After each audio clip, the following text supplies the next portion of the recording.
Well, welcome back to Pastors on Porn. And let me just say, today I want to do something a little bit different. I don't know about you, but if you've been a pastor for as long as I have in terms of being a speaking pastor, for me it's between 25 and 30 years, you've had literally hundreds of messages that you've given. Those messages I've done, for example, expository messages, going through books of the Bible.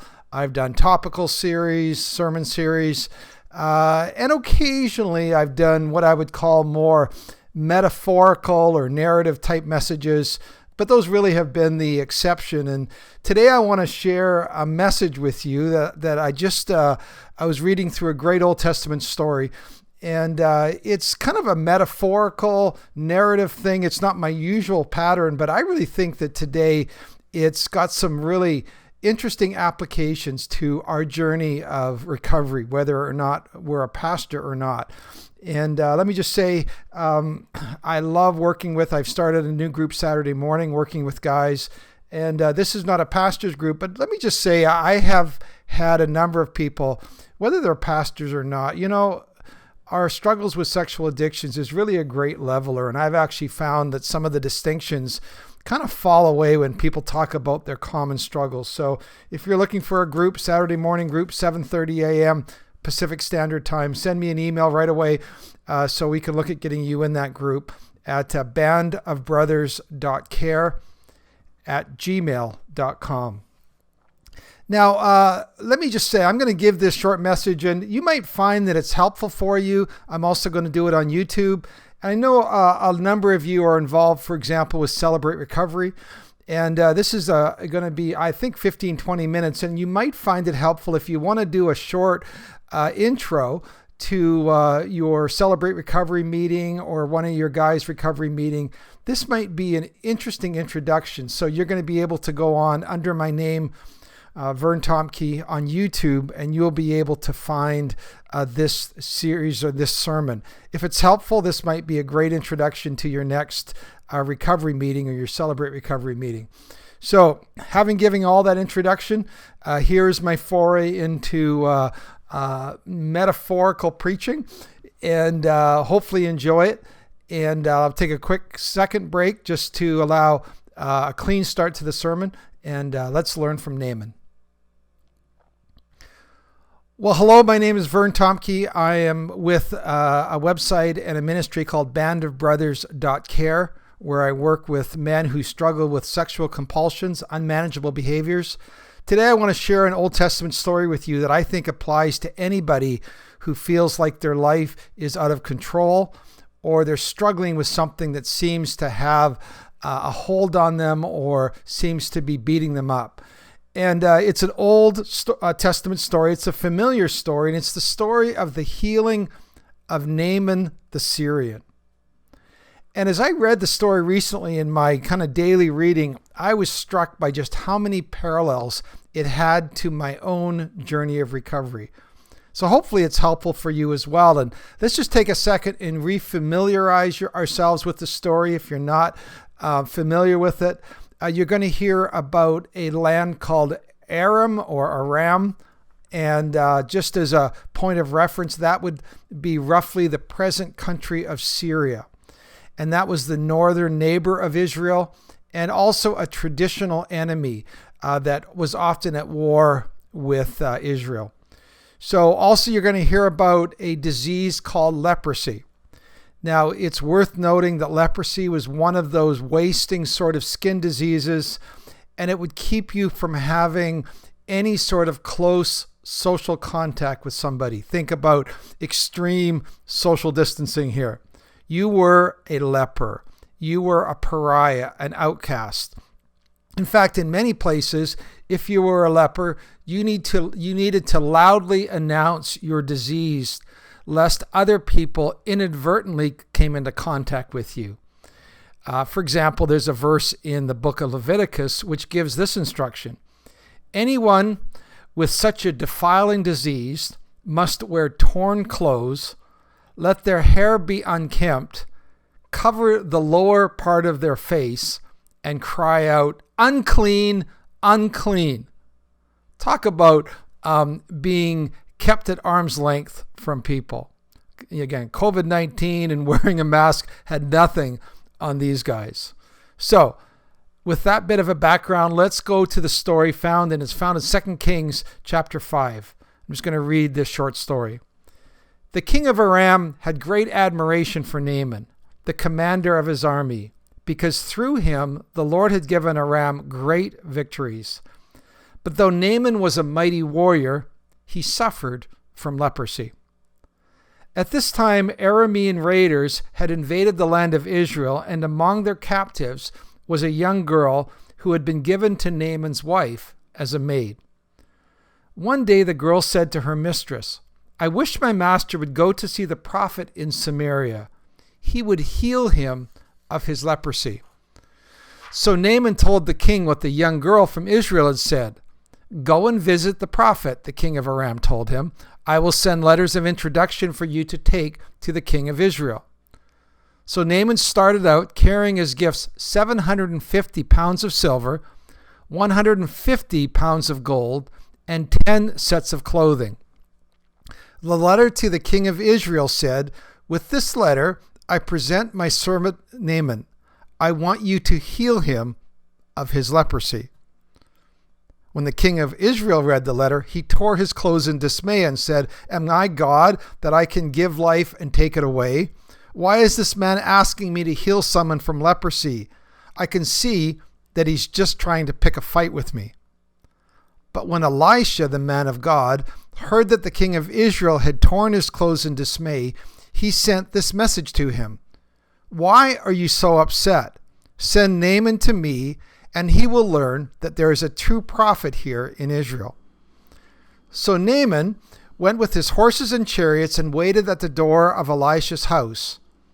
But Elisha sent a messenger out to him with this message: "Go and wash yourself 7 times in the Jordan River. Then your skin will be restored, and you will be healed of your leprosy." But Naaman became angry and stalked away. I thought he would certainly come out to meet me," he said. "I expected him to wave his hand over the leprosy and call on the name of his Lord as God and heal me.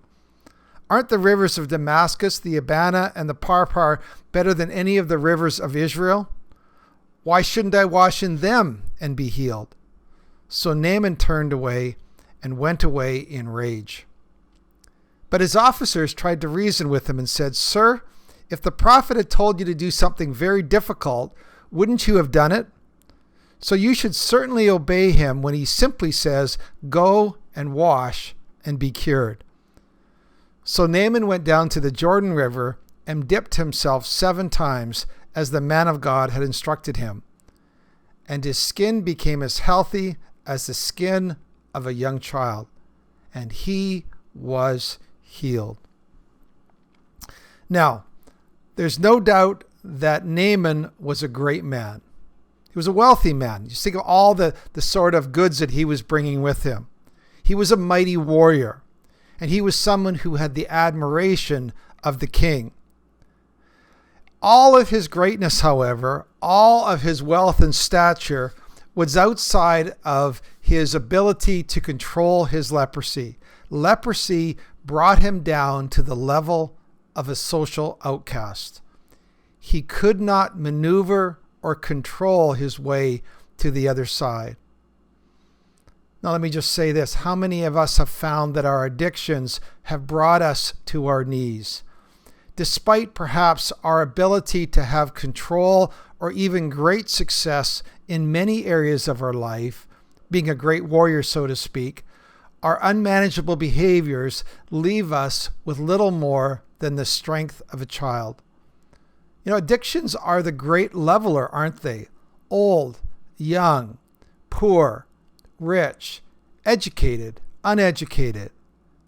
It all brings us down to the same level of helplessness to change our lives. Question is this: what is your leprosy that brings you to the place of your greatest need and your greatest shame? You know, some of us have experienced, because of our behaviors, perhaps legal or social or relational or financial costs from our addictive behaviors.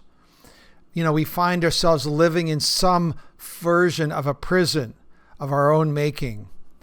We experience the lingering result of our behaviors. And again, we might feel, I have little hope to change the results of my actions. Is this a death sentence? Will I always be like this? Will I never be able to affect real change in my life? But then, like Naaman, we have somebody who whispers hope in our ears. There's a prophet in a nearby country. There's a chance I don't have to live like this. Something rises up in us that says, I will do whatever it takes to be set free from this, even if it means going to the neighboring country of my traditional enemy. But here's the catch. Even though we so desperately desire to be free, the story of Naaman shows that we can't help but trip over our weaknesses and sabotage our best efforts at recovery. So let's walk through what happens to Naaman. When Naaman finally gets through, brings all this great wealth with him, he finally gets through to the prophet Elisha. Naaman runs smack dab into his first roadblock to healing. And again, it's a roadblock of his own making. Listen to what happens. So Naaman went with his horse and chariots and waited at the door of Elisha's house. But Elisha sent out a messenger to him with this message. Now remember, Naaman is the big man on campus. He's the quarterback. He's the guy everybody fawns over. Despite his leprosy, he's still treated with great deference in his home country. So when he arrives at the doorstep of Elisha, first of all, he is made to wait. Now, for how long, we don't know, but we can just see, his irritation begin to simmer. And then it begins to grow. And it grows. And he's waiting at the door for Elisha to come out. And then Elisha humiliates him even further. Elisha doesn't even come out in person. He doesn't show him the proper deference that he's entitled to. He simply sends out one of his servants to pass on a message. Talk about being disrespected. So let me ask you a question here. What is being threatened here in Naaman's life? Well, the answer is pretty obvious. It's Naaman's pride. You make me wait, and then you send out your servant. You don't even come to greet me in person. Don't you know who I am? So the very first roadblock in Naaman's recovery is his well-developed pride. And that's probably the biggest roadblock and the opening doorway that keeps many of us from, moving effectively into a recovery journey, and that is our pride. It's a door. The door into recovery sometimes feels so low. Forget a hobbit's door. It's so low that we literally need to get down on our hands and knees to crawl in through. And so what's necessary is for us to resist that instinctive response of pride and to embrace the humility that's necessary to walk on a journey of recovery. Let me ask you this. In what ways have you felt humiliated by the response of others to your struggle? How has your pride and self-sufficiency been stepped on? You might be thinking, why do I have to go through all these steps? Other people don't seem to have to make these steps. Why do I have to join a group? Why do I need a sponsor? Why do I have to have filters on my computer? Why can't I have a social drink like other people? Why? And as a result, it feels like this is humiliating. Let me say it again. Either we voluntarily stoop and embrace the humility of our recovery, or we face the inevitable and ongoing humiliation that our addictive struggles will lead us towards. The question is this: why is it so hard to present ourselves as broken and flawed lepers to people? Well, obviously, we want people to think well of us. We want to hide our leprosy. We recoil at the idea that people will think less of us because of our struggles. We're afraid that they would reject us if they really knew what we struggle with. So, let me say this. You will have people who respond in broken ways to your broken behavior. And you may want to lash out and lash back at people. You might want to say, well, I'm not the only one that's not perfect. It's like you have struggles as well. It's just that my struggles are out in the open. We may want to defend ourselves.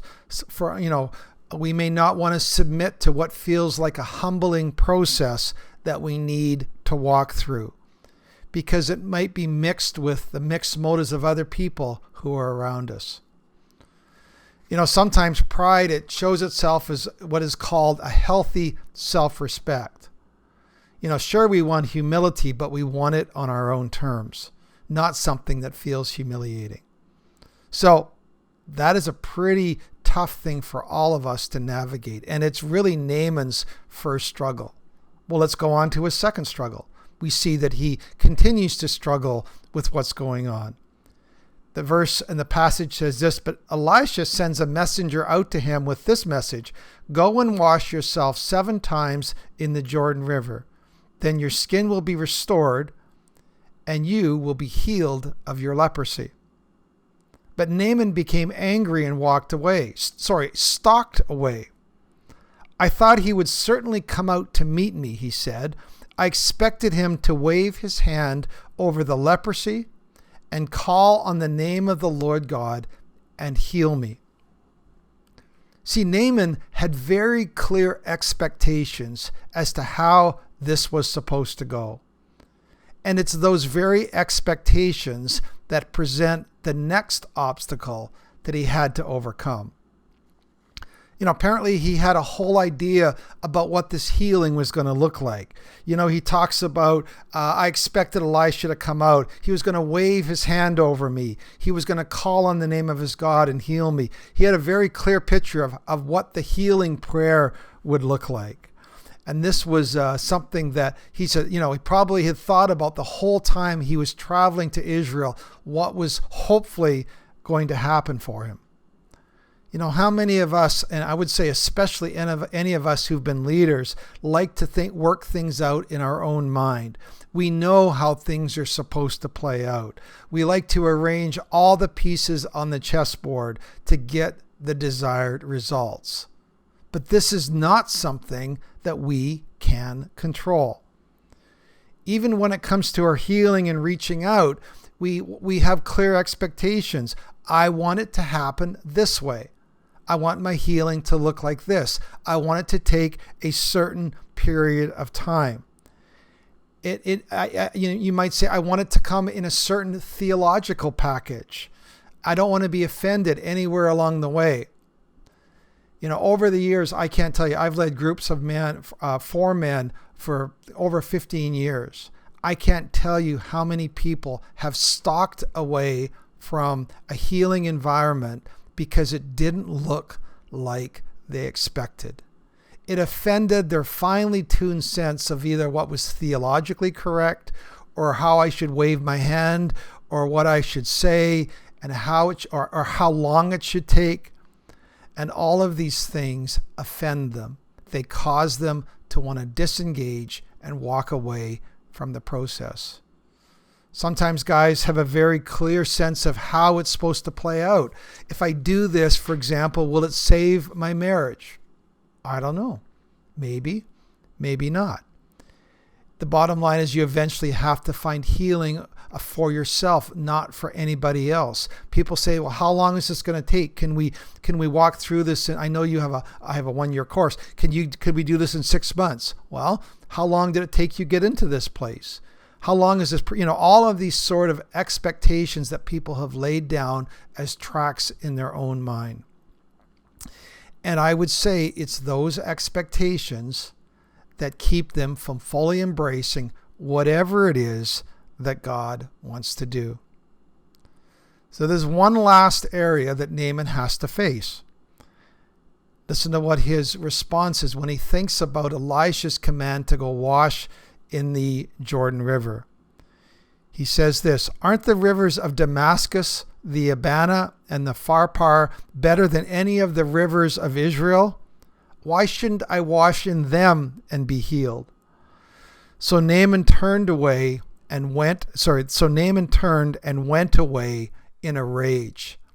So first he stalks away, now he is in a rage. He's worked himself up into a rage. I mean, Naaman has seen the Jordan River. I've been to the Jordan River. And many times of the year, it's like a dirty, meandering creek, really. It's nothing compared to the great, clean waters of Syria. It's not much to look at. Now, here's what I hear in Naaman's angry objections. He is comparing the Jordan to the great rivers of Syria. And he can't get the striking comparison out in his mind. We struggle with comparison. Comparison is what keeps us from experiencing healing. For example, comparison about our addictions or our struggles. Maybe you're in a mixed group of people who have different struggles and you're going, well, yeah, I might struggle with this, but at least I don't struggle with what that person's struggling with. Or you might even be in a group, I know, for example, guys who work with sexual addictions are often comparing, well, I might be involved in this, but I certainly didn't do that or that other thing. And they like to, by comparison, essentially disqualify themselves. Sometimes it's like, well, I'm obviously way worse than everybody else, because I'm experiencing things that nobody else experiences or struggles with. Or they might be comparing themselves more favorably. Well, I'm not as messed up as these guys or these gals, right? And all of those things keep us from thinking that we're special, that make us think that we're special, and they cause us to disengage from the very thing that would bring healing. When you find yourself comparing yourself and somehow disqualifying yourself from what you need to walk through, you will miss the healing that God has for you. So let's go back and talk about those 3 things. First area was the area of pride. The second one was expectation. And the third one was comparison. Well, the great thing here is the story has a final redemptive part to it. It's a good ending story. And listen to what it says. So Naaman turned away and went away in a rage. But his officers tried to reason with him and said, "Sir, if the prophet had told you to do something difficult, wouldn't you have done it? So you should certainly obey him when he says simply, 'Go and wash and be cured.'" So Naaman went down to the Jordan River and dipped himself 7 times, as the man of God had instructed him. And his skin became as healthy as the skin of a young child, and he was healed. Think about where Naaman's rage would have taken him if he didn't have close friends around him. He would have left and returned to Syria unhealed. You see, the angry voices, the comparing voices, the voices that had caused him to get upset were too loud in his own head. He had all this crazy thinking going on that had messed up his thinking. I know they like to say in AA, it's your own best thinking which has got you into this trouble. Or as another friend of mine said, don't go into your head without adult supervision. Well, fortunately, he had some close friends around him, and they were able to talk him down off a ledge, so to speak. Naaman, your thinking's all messed up. You would have done the hardest thing. Why will you not humble yourself and do what is really a simple thing. Forget about the clean rivers in Syria. We care about you. Don't miss this opportunity. And because Naaman was willing to listen to those people around him, the story has a happy ending. Who are the friends around you that care for you and say things that you might not want to hear, but you need to hear? The end result, it said, his skin became as healthy as the skin of a young child, or as we often said, smooth as a baby's butt. That was the end result, pure, clean. So the story is really something that spoke to me out of this Old Testament story. And let's just go through those areas. Where's the areas of pride that keep you from experiencing God's best intentions for your life?